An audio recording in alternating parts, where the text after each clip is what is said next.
Magyar says that he suspects the Druzhba pipeline will resume operations likely next week. The EU foreign policy chief said yesterday that the EU will advance its 20th sanction package against Russia. Zelensky says today that he believes that Russia will likely once again involve Belarus in the war in Ukraine. And the former president of Russia, Medvedev, talks about the fact that European facilities helping Ukraine with drone production should be taken seriously as real targets for the Russian military. I'm Sophia Marie, a graduate of Georgetown and Oxford. Let's get into news of the region. Okay, so first news today, obviously Petr Magyar, the leader of the Tisa party, which won parliamentary elections last Sunday, who overturned Orban's 16 years of rule. He came out and said that the oil flows through the Druzhba pipeline will likely resume next week.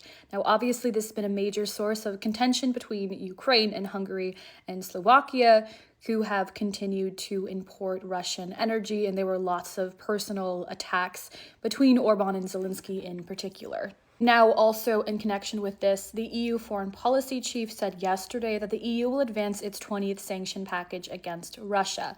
Now, Slovakia has said that it will block this 20th sanction package against Russia unless the Druzhba pipeline becomes operational again. So the Slovak foreign minister said in a statement, quote, "If the Druzhba pipeline is not operational and the approval of the 20th package is on the table, we will not approve it because we have no other tools than to force Ukrainian President Vladimir Zelensky, together with the European Commission, to launch the Druzhba pipeline."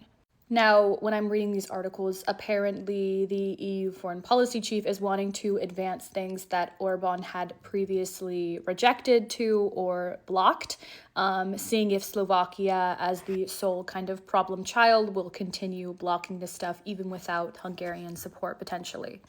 Okay, so Zelensky said today on Friday that he believes that Russia will likely once again involve Belarus in the war in Ukraine. On a post to social media on X, he said in an update that, quote, "According to intelligence, the construction of roads towards Ukrainian territory and the development of artillery positions are underway in the Belarusian border areas. We believe that Russia may once again attempt to drag Belarus into its war. I have instructed that appropriate channels be used to warn the de facto leadership of Belarus about Ukraine's readiness to defend its land and independence." Now, in other news, there's some interesting news from the Kyiv Independent today. Apparently, as of April 12th, since the start of the full-scale Russian invasion of Ukraine beginning late February of 2022, there have been 620 attacks against enlistment officers in Ukraine.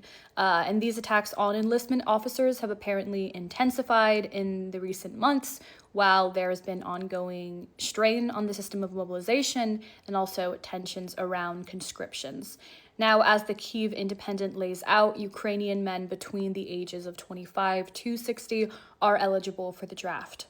Now, lastly, the former president of Russia, Dmitry Medvedev, on April 15th posted this quite escalatory statement talking about how European facilities which are helping Ukraine with drone production should be taken seriously as real targets for the Russian military. So earlier that day, the Russian Foreign Ministry on April 15th published a list of companies it claimed are helping Ukraine produce drones for the war.